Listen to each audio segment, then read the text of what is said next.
Hi everyone, welcome to Reason with Science. I'm your host Jitendra. This episode is with Steven Austad. He is the Protective Life Endowed Chair in Health Aging Research, a distinguished professor, and a chair of the Department of Biology at the University of Alabama at Birmingham. Steven has been at the forefront of unraveling the mysteries of why some individuals live longer and healthier lives than others. His work covers a diverse array of topics, from the cellular mechanisms of aging to the evolutionary aspects of longevity in various species. In this conversation, we talk about what is aging, biggest challenges in the field of aging, evolutionary aspects of aging, chronic illnesses, and how to increase human lifespan. Enjoy the conversation, share and subscribe to support the podcast. Thank you for listening. Hi, Stephen. Welcome to the podcast. Thank you. I'm delighted to be here. Yeah, so as a scientist, I always intrigued in a way to understand how people they reach to a certain question, how a scientist decides a question, right? So let's start with your journey, your experience, how you started to work on aging. Yes. So I had a rather unusual insight, I guess, that led me to study aging, which is I was studying opossums. So my background is in evolutionary biology and the evolution of animal behavior. And I was working on a project in that field in South America, a field project. And I had radio collared a whole bunch of opossums for an unrelated study. But for the study, I had to recapture them every month and sort of examine them. And when I did that, I realized that within 6 months between the time they were a year old and the time they were 18 months old, they were aging at a phenomenal rate. They would seem fine at 12 months. At 18 months, they would have cataracts. They'd have lost all kinds of muscle mass, be parasite ridden. And I became fascinated by why an animal the size of an opossum, which is about the size of a house cat, would grow old so quickly. And it's very interesting because the project I was working on was eventually published in Nature. And by the time that it came out, I completely lost interest in it. And I had moved on to study aging in these things. And that's how my interest arose. And another aspect of that is that I'd always been a bit of a scientific dilettante, to the extent that when I felt I had a question figured out, I would kind of lose interest and move on. And aging has turned out to be complex enough and occurring at enough different levels that for more than 30 years, it's managed to keep my interest. Yeah. So, and in general, as you mentioned, that different animals they grow or they age differently, right? But then Yeah, how? that was really the main question is, why does an opossum age so quickly and a house cat, same size, also a mammal, live, 5 to 10 times longer? And that's a question that still intrigues and fascinates me. Yeah, that's quite interesting. And but then the question becomes: so let's say if we study in a way from the evolutionary point of view, how aging affects the different species, um, how that information can help us to understand aging. Yeah, well, I think what the evolutionary perspective has done, so I think it's allowed us to realize that by employing comparative biology, we can identify species that are more successful at resisting aging processes than we are. And I think if you just think about it, it's not so obvious that that's the case. So humans are the longest lived terrestrial mammal, and in fact, longer lived than any bird. And you would then an easy conclusion is, well, we don't have much to learn from animals because we already do everything better than they do. But in fact, if you start thinking about it a little bit more deeply, and considering the effects of body size, which affects every aspect of biology. It might be the most important thing for understanding the biology of any animal is how big it is. Then it suddenly becomes a lot more interesting, because now a lot of species seem to resist these deteriorating processes that we call aging. We also call it life, by the way. That almost all animals undergo. Yeah. And so, I mean, of course, we are using the word aging, but then we didn't define it. So let's start with that. Yeah, that's a good question. So I define aging fairly simply as a progressive deterioration in physical function that occurs over time, ultimately leading to death when physical function declines sufficiently, leading to death, and also leading to increased vulnerability to diseases. Okay. And what do you think? What are the major challenges that we are facing when it comes to studying aging? Well, I think the main challenge, and again, this comes from an evolutionary perspective, is that our bodies are really designed by evolution to last so long, and that has nothing to do with anything except our reproductive rate. Like, evolution doesn't care how long an animal lives; it cares about how many offspring that it leaves. And so our fundamental biology is really designed around deteriorating at a certain rate. And so what we're trying to do by extending human health is we're trying to overcome a lot of our intrinsic biology, which I think is possible, but it also explains why I think so many of our advances have come from inactivating a gene that nature put there. I mean, in all of our model systems, almost all of the interventions, the genetic interventions that make them live longer, come about by inactivating a gene that nature put there. And the question is, well, wouldn't you expect that if you increase the activity of certain genes, that should be more helpful? And I think, well, not really, because nature only designed us to reproduce, not to live a long time. So that's kind of an intriguing observation that's occurred to me over the years as I've watched all of these genes, and there are hundreds of them now in the various model organisms, that when you inactivate them, the animals are healthy longer. I wouldn't have anticipated that, I would say. Yeah, and that's the advent of genomics, genetic engineering, etc. Right? Right. But I'm not skeptical that same kind of genomic approach is going to be helpful to humans, for a couple of reasons. One, I think there are ethical issues of tinkering with the human genome, but also I think that even though we've discovered many single genes that, if inactivated, make model organisms live longer, that's not true of people. And I think we can say that with a fair amount of confidence, because with all the billions of people that are on Earth right now and the billions of people that have come and gone, there hasn't been the occasion, almost any mutation would have occurred in somebody, but yet we don't have any 180-year-old people to look at to see what's special about them. Yeah. But then, of course, we'll be doing more studies, right? Like with Jivas and these studies, which is genome-wide association studies, where we just solve the genome of individual person, and then we try to compare among a population to get a sense out of it, right? Yes, I certainly there are likely to be genomic signatures of successful aging, but my feeling is they're going to be complex signatures.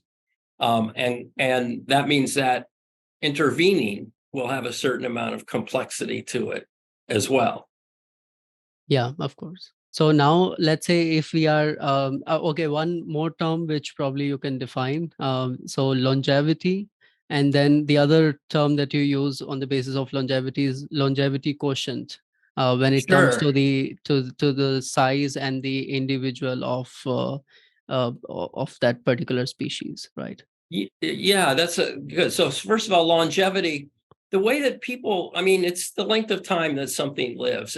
But when studying comparative biology, the way it's usually defined to sort of characterize species one versus species two, it's typically been looking at the longest lived individual known in that species.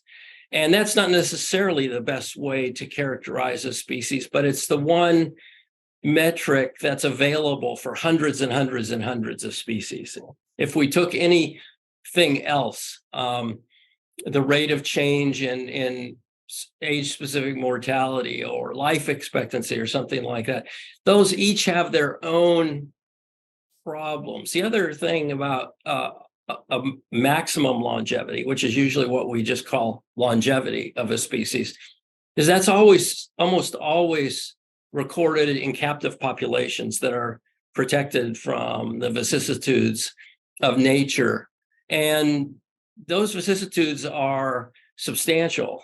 And it's one of the reasons that I find animals that live a long time in the natural world to be even more intriguing than animals that live a long time in captivity, because they've had to overcome all these challenges of storms and predators and pathogens, and that's not easy. I think you can see how problematic that is if you consider that in the laboratory, mice can live up to 3 years, but in the field, they almost never live beyond 1 year, and their average longevity is around 3 or 4 months.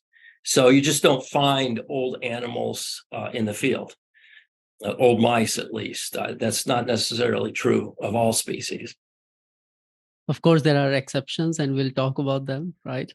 Right. Um, So, so in your book, which is Methuselah's Zoo, a new book, where you talk about different examples of or different species that they live longer, and the examples, what I really liked about is that you kind of categorized it into 3-4 phases, where you talk about species that they are in air or that they fly, the species on the land, the species on the islands, which is one of the examples where you may have less predators and stuff.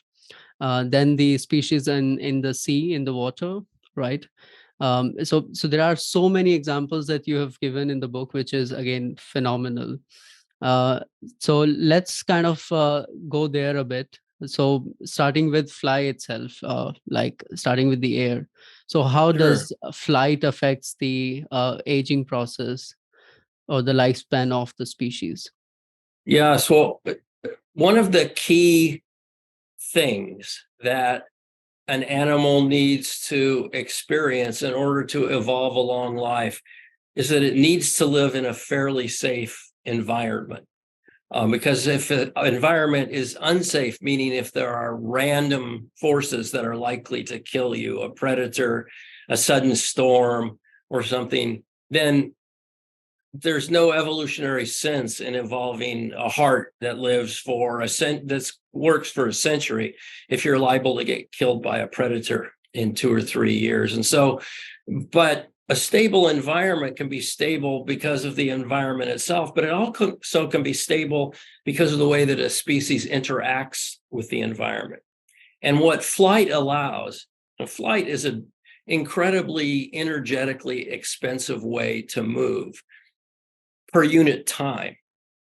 But on the other hand, you can cover so much ground. So animals that fly have the ability, if the environment turns bad, to quickly relocate to a more favorable environment. And I think that that is why there's this relationship between long life in nature and the ability to fly. Because even though most of what we know about mammalian longevity is from zoos, for bats and for birds, almost all the information we have comes from animals living in the real world. And so they have really evolved mechanisms, superb mechanisms that I think humans could learn a great deal from. And while I'm on this, let me say, because most people think, well, I don't know of any birds that live 100 years like humans do. And this is where the question you asked earlier, the longevity quotient comes in. Because when I started thinking about the evolutionary biology and the comparative biology of longevity, I started thinking, well, we have to have some way to correct for body size, because body size affects so many aspects of an animal's biology, from metabolic rate to nerve conduction velocity, virtually everything you can imagine. So with my graduate student, Kate Fisher, we came up with this idea of something called a longevity quotient. And the way that works is that if we take, 1,000 species of mammals and we put their longevity on a graph versus their body size, there's actually quite a robust straight line that relates the body size to the longevity if you do it on a logarithmic plot. So I said, well, that gives us an idea of what an average mammal of any size lives long. How do we characterize animals that are exceptionally long-lived or exceptionally short-lived? So I said, well, what we can do is we can just take the ratio of how long an animal lives to how long it's expected to live for an average mammal of the same size. And that's the longevity quotient. It's just the ratio of how long an animal actually lives compared to how long you would expect it to live over a captive mammal of the same size. So a longevity quotient of 1 simply means the animal lives exactly as long as you would expect it to. And a longevity quotient of 2 is an animal lives twice as long as expected for its body size. And a longevity quotient of 0.5 means the animal lives half as long as you would expect if it were an average captive mammal. And so it allows us to sort of quickly and easily and crudely, admittedly, compare different species. And so we can say, for instance, that that humans live about 4.5 times as long as they should if they were an average mammal of their body size. Oh, interesting. And what is the difference between, or for example, do you see any correlation between species living or animals living in captive environment or in wild? Like, is it like always less, more? What's happening there? Well, so do animals always live a lot shorter? Yeah. And I, it's extremely variable. And I think it's variable because animals in nature have varying abilities to overcome the environmental dangers. So for things that are small and relatively defenseless, like mice, they live dramatically shorter in wild than in the laboratory. But for animals that are adept at managing environmental dangers, the difference is far shorter. So, for instance, chimpanzee longevity in the wild is not substantially shorter than it is in captivity. And I think that's because chimpanzees are able to control their environmental dangers to a certain extent. They are certainly subject to infectious diseases. They can't do much about that. But other than that, chimpanzees as a group are relatively invulnerable to predators. And they don't seem to get killed in storms that long. They can always go into the trees if there's some terrestrial danger. So that's an interesting question, because I think we can get some insight into an animal's biology by comparing its longevity in the field and its longevity in captivity. And is it possible? I mean, I'm just trying to understand what are the factors. Is it always the predators that they affect the longevity of the animal, or it can also be the conditions that we use? I don't know, either in the lab or in the wild, for example. Yeah, well, I mean, there's some species that we don't really know the best way to take care of them in captivity. So those tend to be, they can even be shorter lived. So, for instance, elephants are shorter lived in zoos than they are in the wild, and I think a lot of that's just because the needs of an animal as big as an elephant are difficult to meet in the wild. But typically, I think we tend to focus on predation because it's something we're all familiar with. But I think there's also, for animals that are long lived, there's also occasional weather catastrophes. For instance, the longest lived wild bird, which is an albatross named Wisdom, who's at least 72 years old now. The colony she lives in, which is out in the middle of the Pacific Ocean, was devastated by a tidal wave that came from the tsunami. That was the tsunami after the Fukushima earthquake. And that's the kind of thing, killed over 100,000 of her species living in the same place. So she managed to escape that. But I think that kind of shows that even rare things, cyclones, tornadoes, fires, those rare things, if depending on how rare they are, they can have a major effect on how long animals can live in the wild. Yeah, interesting. And also, for example, one aspect that you describe in the book as well is the regeneration part. So, for example, in most of the insects, they can't regenerate their wings, right? But then, Right. how is it possible in the like, or what's the scenario in the case of birds? Can they regenerate their plumage? Well, yes, the birds, of course, regenerate their plumage often. Every year, they undergo molt, and that's an important thing. You point out something very important: is that animals that are short-lived tend to have very limited ability to repair themselves, and insects are a perfect example of that. Most insects, usually, insect repair happens when animals are molting.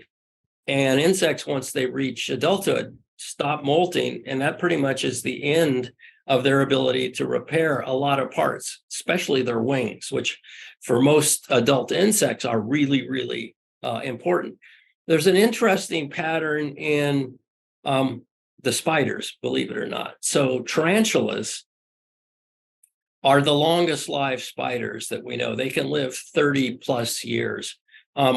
But it's only females, because there's this interesting pattern, which is male tarantulas, once they reach adulthood, no longer molt. They're like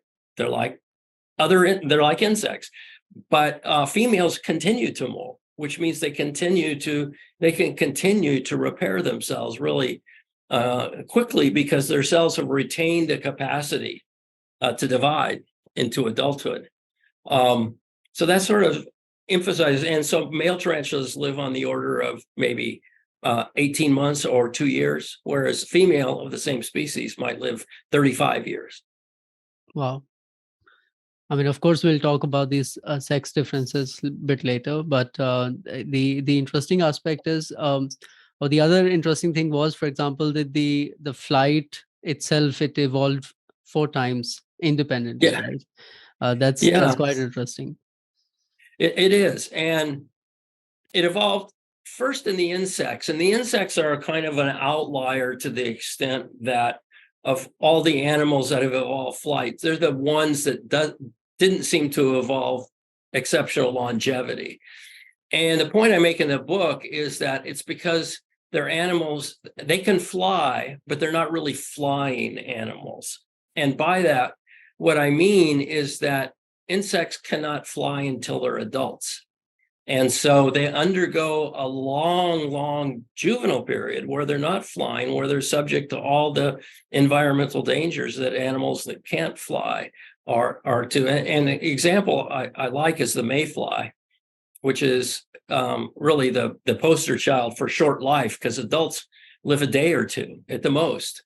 But what people don't realize is that when they were larvae, they live several years in the water before they turn into these very short-lived adults. I think those of us in the aging field have unfortunately started to ignore what goes on early in life, because I think what goes on early in life can turn out to be very important later on. But for instance, we study fruit flies, an insect is one of our main models for studying aging in the lab.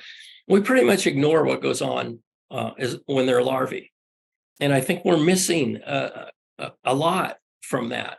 Let me give you an example. So there were these famous experiments that were done in the 80s where they learned how to make fruit flies live longer. And they did that by selecting animals who laid eggs late in life. And those were the only ones that could form the next generation. And they did that over, dozens of generations. And gradually the animals lived longer and longer and longer. And, a bunch of interesting science came out of that, mainly the idea that aging isn't fixed, that we can change it. But the other thing that came out of that you don't hear so much about is that whether that worked or not depended on the density of the larvae. If the larvae were at high density, yes, you got this long life, but if they're low density, you didn't. It went entirely away. Now that I find to be an interesting observation that no one has followed up on. In 40 years, we've known about this, and no one's ever followed up on this.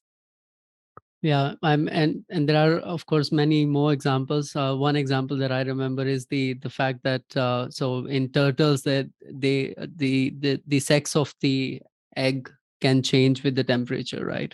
I mean, Yeah, this yeah, small thing which we didn't know probably 40-50 years back, right? yeah. Or we didn't Yeah. probably care about that, and now since we know that, okay, if that 1 or 2 degrees changes, probably will have all the males or all the females. So these kind of small transitions.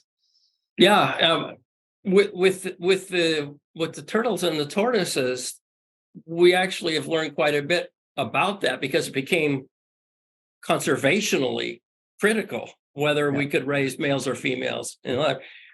For fruit flies, one of the easiest animals to study in the lab, we have this larval density effect that nobody's ever investigated, and which I find kind of remarkable.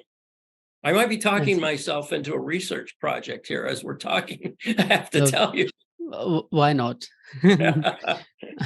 That's the best part of being scientist, right? Like you can get the ideas, and it's nice. It's so rewarding, It right? is. To It wake is. up in the middle of the night with an idea and then think about, well, how can I really make that happen? Yeah. So, I mean, of course, you did talk about wisdom, which was, of course, one of my question. Like, okay, how is she? What do we know about her more? But Yeah, I then, was very worried about wisdom because she she came back very to Midway Island for only a few days last year, and then arrived very late this year. I really had suspected that she was not going to come back, that she had died. But then actually, when I was giving a talk in December, one of the students there had read my book and had been following her online and said, "Hey, did you know that wisdom just came back to Midway?" So I go, "Oh, 72 years. Great." nice. So, I mean, of course, the people who don't know, they can check the pictures. She's the longest living bird. At least for sure, we know that it's the longest living bird, right? Like Right. it's registered in a way. Right. Yeah, she was banned. It's interesting. She was banned in 1956. She was breeding at that time, and that species takes at least 5 years to breed. So they assumed she was born in 1951. The interesting thing is the person that banded her, that put the band on, was 38 years old at the time and lived to 98, which is No. exceptional for a Wow. man. But yet he died before the bird that he had banded when he was a young man. Wow. I mean, still, it's interesting. Yeah, The But then, what are these challenges? So when it comes to, for example, getting the age of an animal correctly, because you described a lot of stories, but maybe let's highlight those challenges as well, right? sure. So particularly for the animals that I talk about in Methuselah Zoo, the long-lived ones, quite often it's very challenging to figure out how old they are, especially if they live longer than people do, or longer than the scientific career of an individual who happened to be studying them. So over the years, we've come up with a number of ways to indirectly measure them. Sometimes those ways are very precise. So, for instance, in the mollusks that have hard shells, if they live in temperate environments where there are strong seasonal changes and food availability and temperatures and all, they actually develop growth lines in their shell, like trees develop growth rings in their trunks.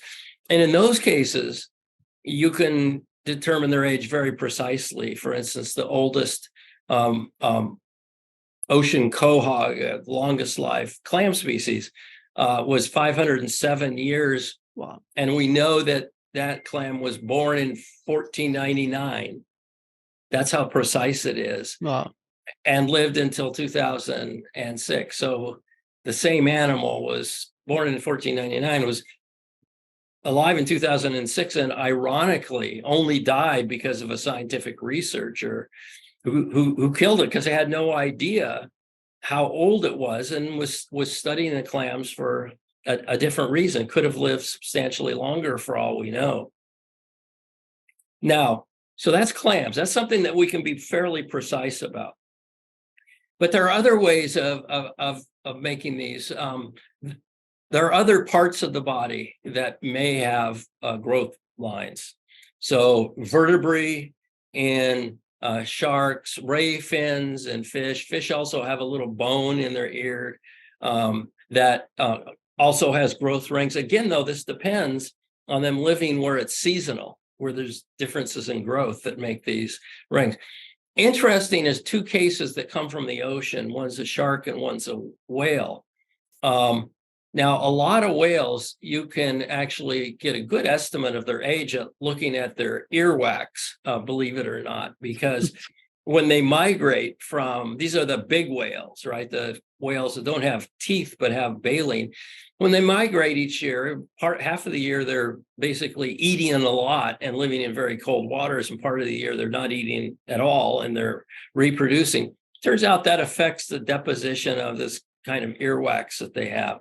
So by looking at these earplugs, they can actually estimate fairly closely. But for some species, that's impossible. For the bowhead whale, which is the longest lived one, what they've done is they've used the core of the eyelids, which are proteins that were really synthesized when the animals were still in utero and have stayed there for their entire lives. Actually use amino acid racemization, this habit that amino acids have of flipping from left-handed to a right-handed conformation at different rates. And they've used that to estimate that bowhead whales live over 200 years. Now, it's really interesting because I think this is a case where they've actually underestimated the age of a whale, because as a biochemist, you know that this racemization rate depends on temperature. Yep. And so the bowhead whale is the most northerly of all whales. It lives its entire life in Arctic waters. It doesn't migrate like all of the other whales to warm waters in order to reproduce. But what that means is the islands, to make these assumptions, they've assumed that the temperature is a normal mammalian body temperature, 37 degrees. And if they do that, then they come up with this 211-year estimate. But subsequently, somebody actually measured the body temperature of bowhead whale, and it's actually several degrees lower than that. So I recalculated using that lower temperature. I came up with 250 years. And I actually think that's an underestimate, because if you think about it, the eye of a whale is within centimeters of the water that it swims in. And these whales swim in water that's close to freezing their entire lives. So it's hard for me to imagine that the amino acids in that island core aren't experiencing a colder temperature and thus racemizing at a slower rate than we think. So I think it's quite likely that the bowhead whales can live 300 years or more.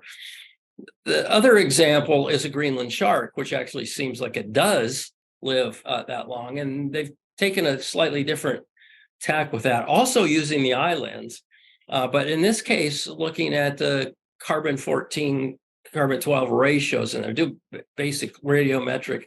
And to do that, they actually took advantage of all the nuclear tests, atmospheric nuclear tests that were going on in the 1950s and 1960s. And they looked for animals of different sizes that had the highest level. So those tests were increasing the amount of carbon-14 in the atmosphere. So what they did is they looked at a bunch of animals and found one with a big spike in its levels of carbon-14 and said, aha, that was an animal, that island's formed at the peak of carbon-14 in the atmosphere, which was in the early 1960s. We'll call that It's born in 1963. And then using estimates of growth, they estimated the longevity of a bunch of other Greenland sharks and came up with the I guess the calculation that they lived about 270 years on average. And the oldest one, which was of a small sample of only 20 some females, they estimated 392 years, which is absolutely astonishing.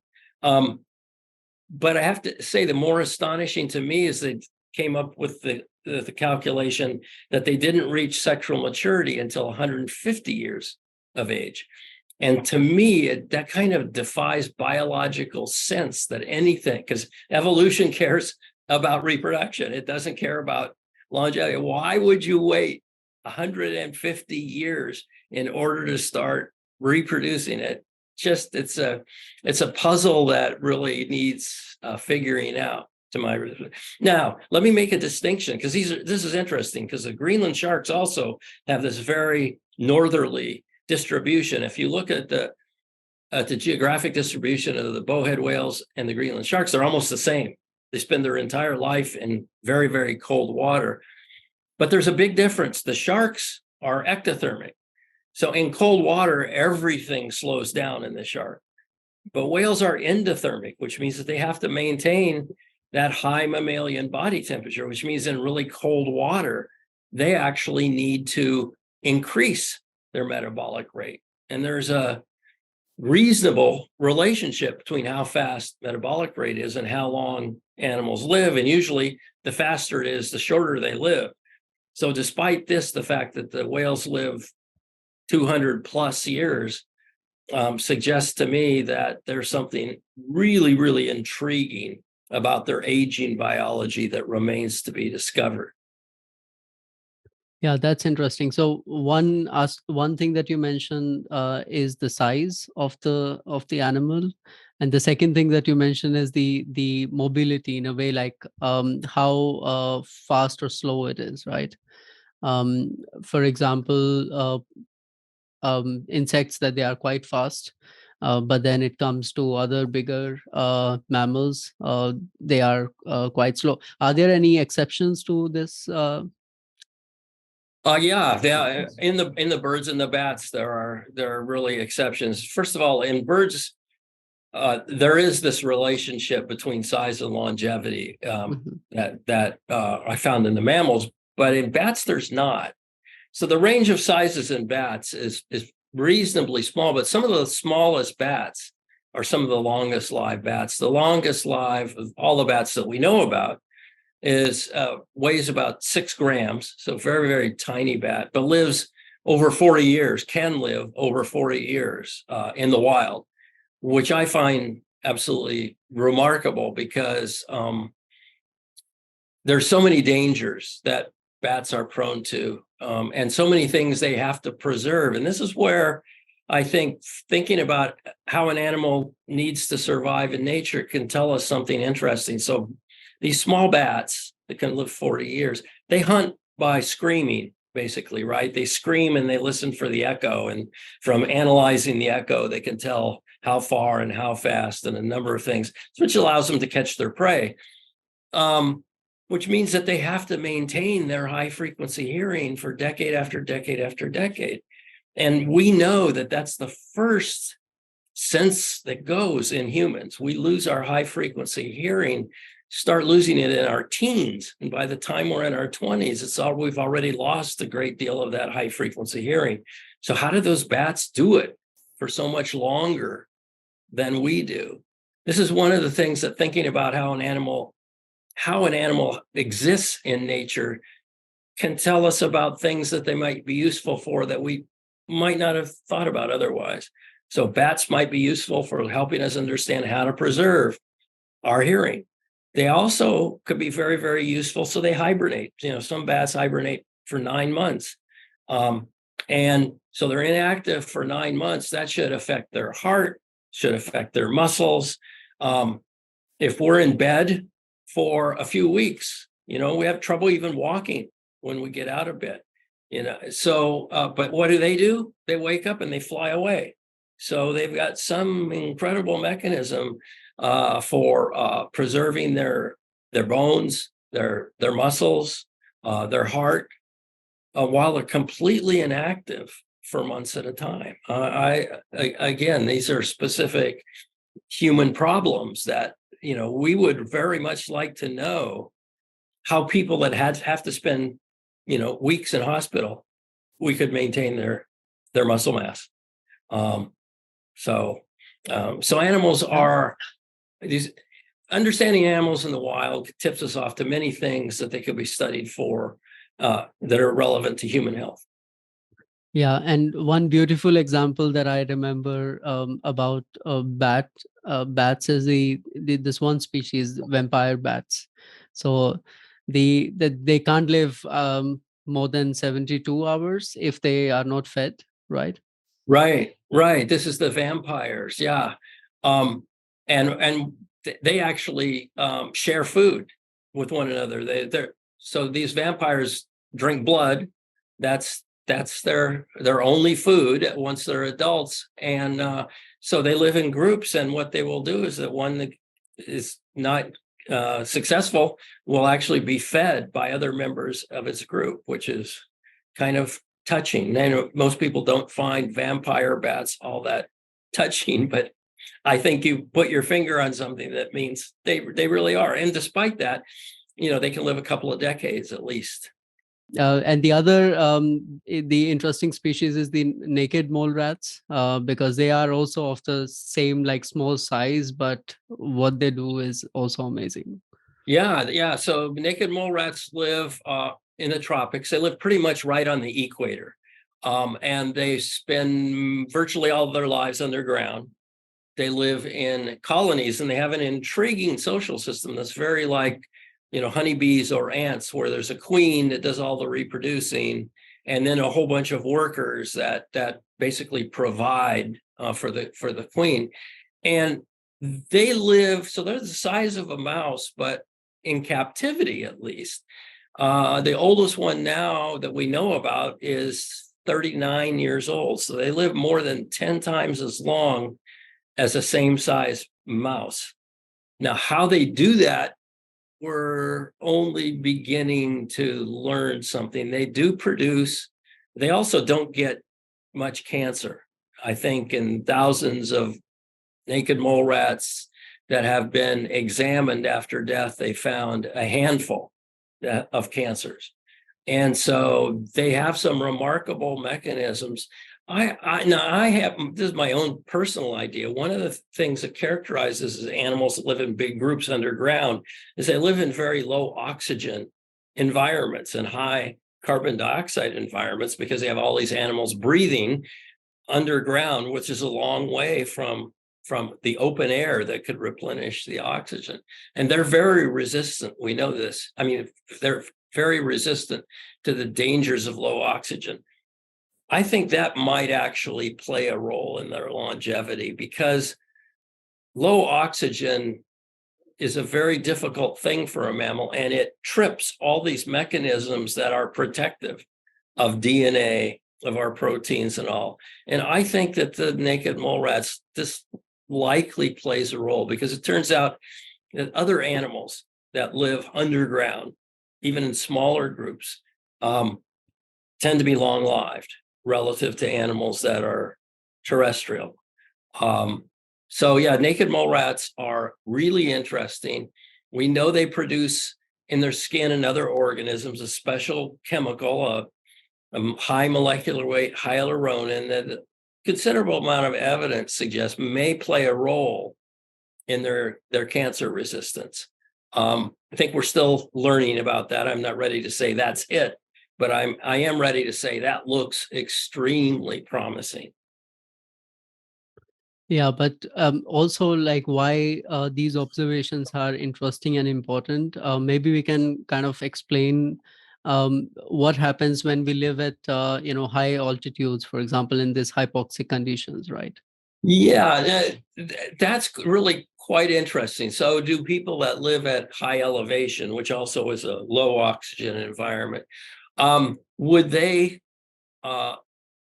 undergo the same sort of protective mechanisms. And there's no evidence really that people that live at high elevations live longer. And I think it has to do with the fact that those people have adapted to this such that they're really not living at the same kind of oxygen stress that we would be. I know when I was, I visited Peru and went high up in the Andes, which is close to the limit of where humans live, and I could not climb a flight of stairs without being dizzy from the lack of oxygen. But the people that were living there had absolutely no problem. And in fact, even after a week, I hadn't adapted as much as they had, but I could tell a big difference. So my body had started producing more red blood cells, to capture more of the oxygen. And but it would be interesting to know if people whose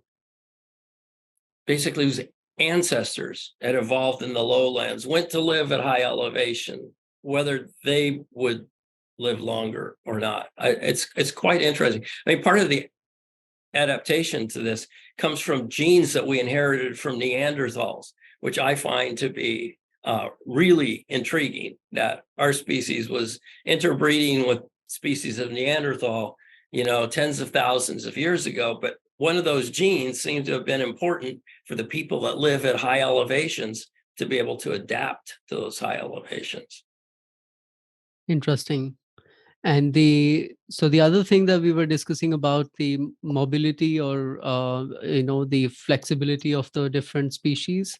I mean, let's talk about your favorite bird. So how does, like, for example, hummingbirds, they are so fast, like what's their survival rate in a way? Right. So yeah, let's talk about hummingbirds. They're extremely interesting because they have three features. And birds have them, but hummingbirds have them to the extreme. Three features that, from what we know about the biology of aging, if that was all I knew about them, I would say, oh, they're really short-lived. One of those features is they have a really high metabolic rate, about twice as high as a mammal of the same size would have. The second thing is that they have extremely high levels of blood glucose. So the levels of glucose they have in their blood would make them diabetic if they were a human. And diabetes, uncontrolled diabetes, is an accelerated aging disease in humans. And the third thing that they have is a high body temperature. So their body temperature is 4 or 5 degrees hotter than ours is. So it would be a dangerous fever if we had that. So if you put all these things together, any mammal that had those, you would expect to be short-lived. But yet hummingbirds are long-lived. They can live over a dozen years in the wild. We don't know how long they might be able to live in captivity, but that's absolutely remarkable and what it means. And I calculated, just for kicks, how many heartbeats would because their heartbeat beats at more than 1,000 times a minute. How many heartbeats would a hummingbird that lived 12 years have compared to a human that lived 100 years? And it turns out their heart has about twice as many beats in just 12 years as a human that lived 100 years would have. So that heart is a very, very resilient heart. So I think we have a great deal to learn about how to deal with high blood glucose, and how to live a long time from actually focusing on something like hummingbirds, which are just an extreme example of physical feats. I mean, how does a heart that beats 1,000 times a minute survive that long? So there could be something really about cardiac physiology that we could learn from hummingbirds as well. Yeah, fascinating. The So the interesting thing here is the fact that, of course, all these species, they evolve in their special environment, right? That is again important. And once we start drawing those parallels, so now of course we have one hand examples of like hummingbirds or naked mole rats, that they are really active, right? On the other hand, we have examples of whales and turtles, for example, that they are not that active, they are slow in a way. And so how do we draw then parallels for let's say our lifestyle in terms of activity, exercise, sports, etc.? Yeah, so that's that's really quite interesting. So the Greenland shark is a kind of a classic example because they swim slowly, so slowly. The fastest one's ever been recorded swimming is about the rate at which an 80-year-old human would normally walk. So they're very, very slow. Same with tortoises, of course. They're known for being very, very, very slow. I think humans are not interested in living a long time if they have to live a very slow life. I think what we want to be able to do is remain very active and live a long time at the same time. Now, one of the reasons that people for a long time thought that, well, metabolic rate is really all you need to know to understand aging, it's because if you take a fly and you cool it down, it lives longer. And if you heat it up, it lives shorter. And then there's this relation, this body size things, whereas big mammals live a long time, but they also have a lower metabolic rate. But it's quite clear that there's a lot more to it than that. And one of the reasons that we can say that is that exercise is good for us. Everybody acknowledges this. Now, actually, one of the early researchers in aging research came up with an idea which he called the rate of living theory, which said that the rate at which you live will affect how long you lived. And he thought that exercise was really bad for you. In fact, he wrote a paper called Why Lazy People Live the Longest. And if metabolic rate was the whole story, then of course, the last thing you'd want to do is exercise and increase your metabolic rate. He died, by the way, at age 61 of a heart disease. So he was hoisted by his own petard, as they say. But that's one of the reasons that suggests that it's really much more complicated, because one of the things we've discovered recently is that exercise is not good just for your heart and lungs and muscles, which everybody has known for quite some time, but also for your brain. It turns out that exercise, your muscles secrete these things they now call myokines that cross the blood-brain barrier, and they think that might have something to do with the fact that exercise is protective against dementia in later life, and it quite clearly is. So originally we had some simple ideas. Metabolic rate explains aging.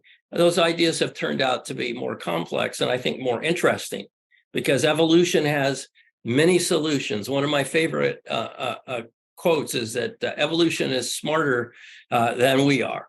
And it's because it's had billions of years and billions of species with which to experiment. And of course, it would come up with solutions we would have never thought of, because it's had billions of years and billions of species, and billions of individuals in which to tinker. And so this is why an evolutionary perspective can be so valuable to us, not just intellectually and for understanding the world, but also for potentially increasing our own health.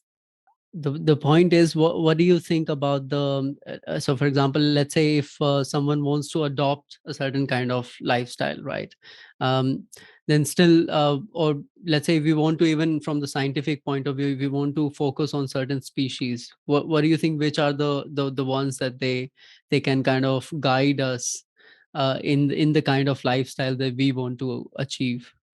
Well, I think species that are really active. I mean, so we right now, what we know, so we don't as yet have any medications that we know basically prolong health and extend life in people. We have a whole bunch of things that are kind of in the pipeline that are waiting to be tested that may turn out to do it. But for right now, we know that the best way to live a long, healthy life is to stay active physically and mentally, to eat right, not to eat too much, and to maintain a healthy body weight. And not to do things like smoke that everybody knows are unhealthy for us. But that'll only get us so far, right? That'll get us. What I tell people is, if you want to live to be a healthy 80-year-old, then you want to eat right, stay active, do all the things that your mother told you to do. If you want to live to be a healthy 100-year-old, that's a different game. That you almost have to have the right parents if you want to do that, because there are people that live 100 years old.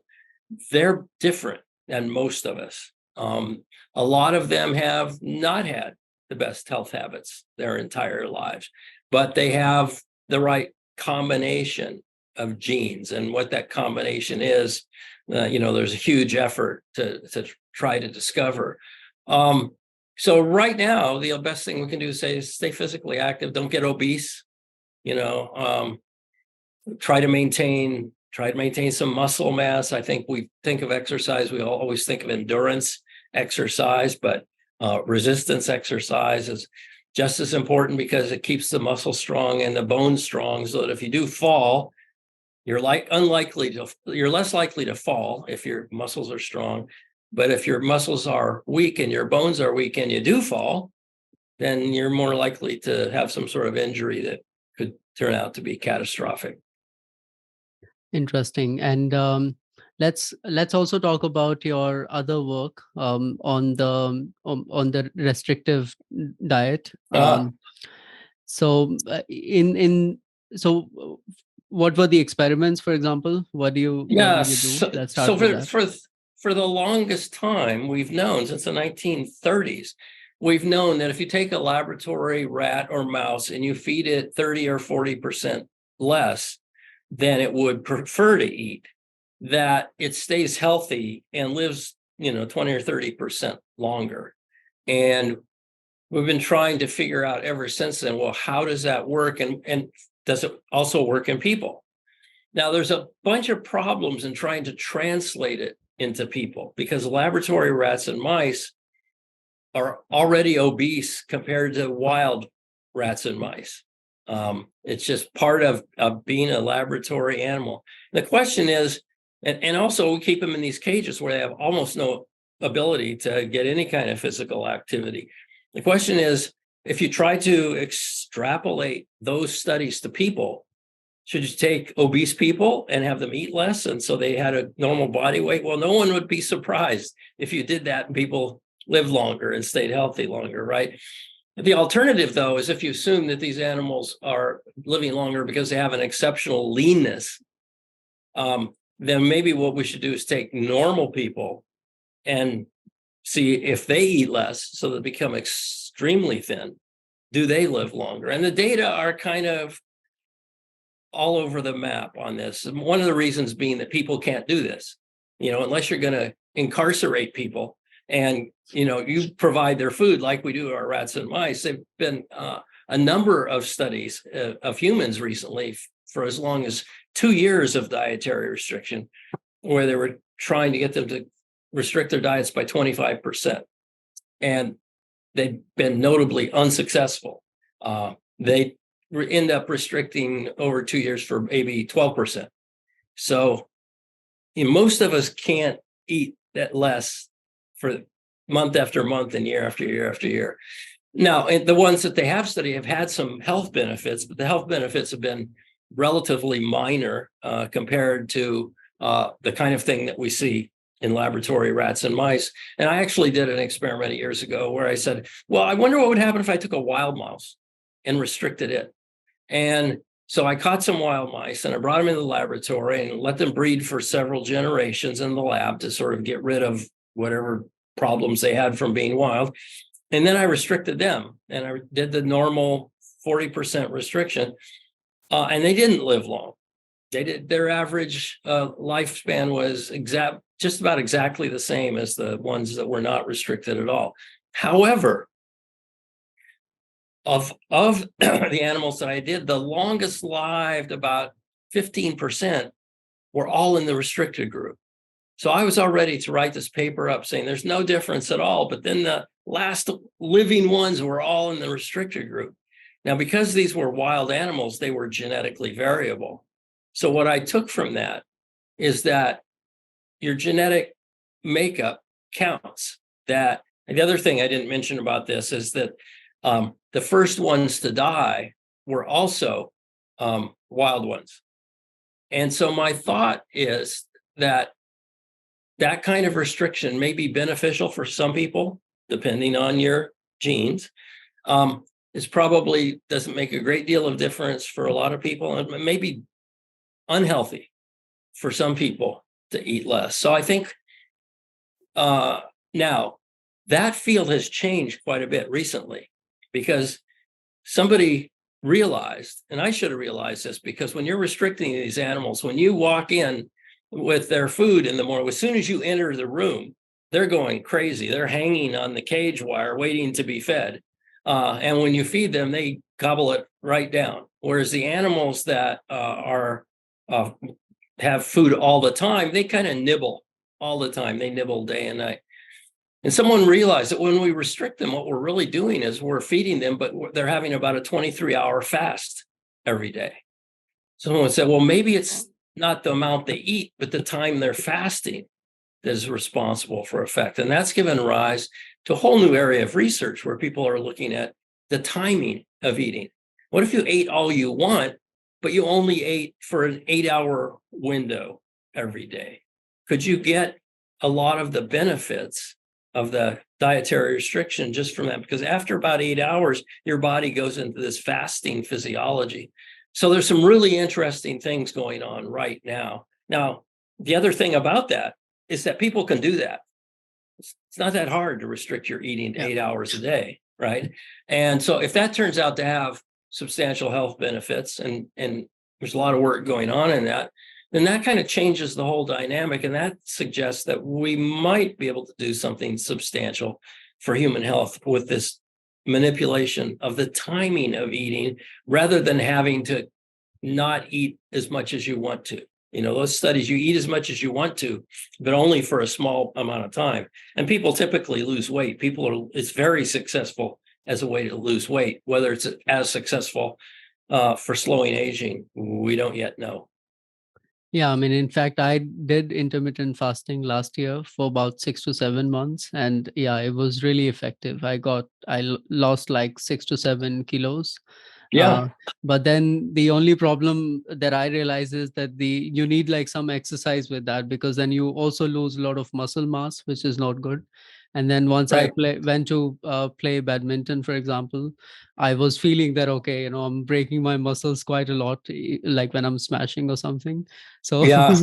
yeah, so now I've changed it a bit. Like, of course, I eat restrictively, but then I try to do some workout as well, just to train the muscles in Yeah, parallel. I think that's important. And it's one thing that the people that do extreme dietary restriction, there are a group of people Yeah. who try to restrict their own diet by 30-40% and have done so for years. And I've given talks at a couple of their international meetings. And one of the things I notice is that they're always urging one another to exercise more, because as little as they're eating, they have very little muscle mass. Yeah. But the trouble is, if they exercise, then that makes them hungry. Yeah. And then it's difficult. So they have many health benefits. Their cardiovascular health looks great, but their muscle and bone health does not look so great. Yeah. So doing what you're doing, combining this time restricted feeding with getting your activity, and I think that's a very insightful way to go about trying to maintain health.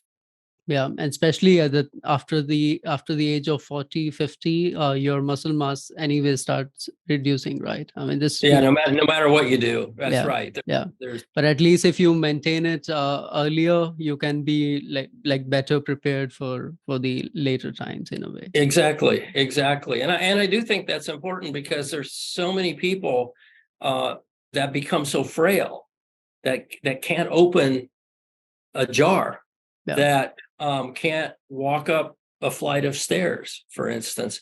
And that a lot of that is because of their habits at the time, but a lot of it also has to do with their habits earlier on.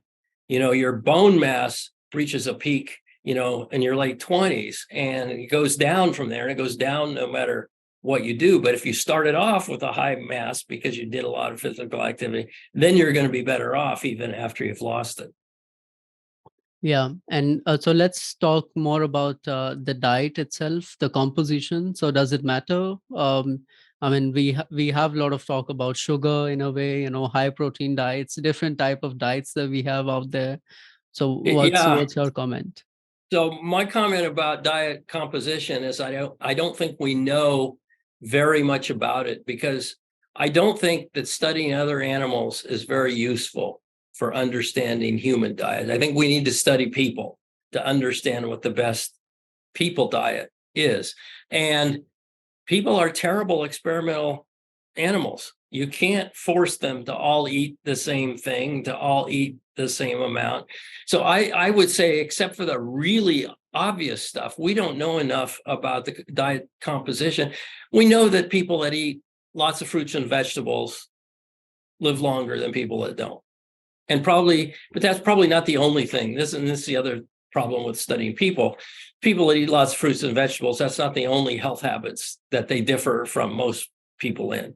So I'm not so concerned with dietary composition at this point, because I don't think we know enough about it, except, because there are people that are doing keto diets with these incredibly high fat levels, and people that are vegans, and it's just a morass to me, trying to figure out what's the best. So my thought is, well, try to eat a diverse diet, don't eat too much of that diet, and stay active. And that's really all I think we can say at this point. There are people that say, well, if you lower the protein, if you eat a low protein, high carbohydrate diet, that's better. Well, if you're a mouse, that is better. If you're a fly, low protein diets are good. But those are mice and flies, and their normal diet is very different than ours. So I think we really need to understand diet from studying people, but people are incredibly difficult to study in a rigorous fashion. Yeah, and the other thing is, like, how can we understand about aging? I mean, of course, we can understand about health. We now know, at least we have few biomarkers, and this is how we can understand, like, whether intermittent fasting is working or not, etc., etc., right? Um, which can be low blood sugar, your cholesterol, that's like all the different Right. biomarkers. But then how, or what sort of biomarkers we have for aging? That's a problem. We don't really have good biomarkers for aging yet. They're not, again, they're promising ones out there, but we really haven't got well validated biomarkers. And that's a really important issue, because as we start developing drugs that we think might slow aging, we're not going to study those drugs for 50 years in anything. So we need to have some biomarkers like they do have for cancer treatments, that would tell us in a fairly short order, is something really working to slow our aging. And once we have those, that's going to accelerate the pace of research tremendously, because that means in short studies, we can tell if something's being successful at targeting aging or not. But we're not quite there yet. We're honing in on it, I would say. So all the things that you mentioned, like, maintain your weight, exercise, eat diverse diet or food. So these things, they are, at least we know from the smaller experiments, that they keep you healthy. But whether they prolong your lifespan or not, this probably will know in, let's say, I don't know, another 50 years, 100 years. What do you Yeah, think? yeah. I think it'll be faster than that. Mhm. It's interesting. So what we do know about exercise is that it has the best human studies show that it has a small effect on longevity. In fact, I calculated in my previous book, Why We Age, I calculated that if you did what seemed to be the optimal amount of exercise from these broad epidemiological studies, that you would gain about 2.5 years of additional life from doing that. But that the amount of exercise to do that would take about 2.5 years over the course of your life. So you buy 2.5 extra years if you don't mind spending it exercising. But exercise is incredibly important in maintaining health and function. And I think most people are more interested actually in maintaining health and function than in living to be 200 years old. Exactly. I mean, it's one thing that you want to die at the age of 100, but spending, I don't know, 30 years on the bed Yeah, rather right, than exactly. rather than staying active till the age of 100 and then probably you go, right?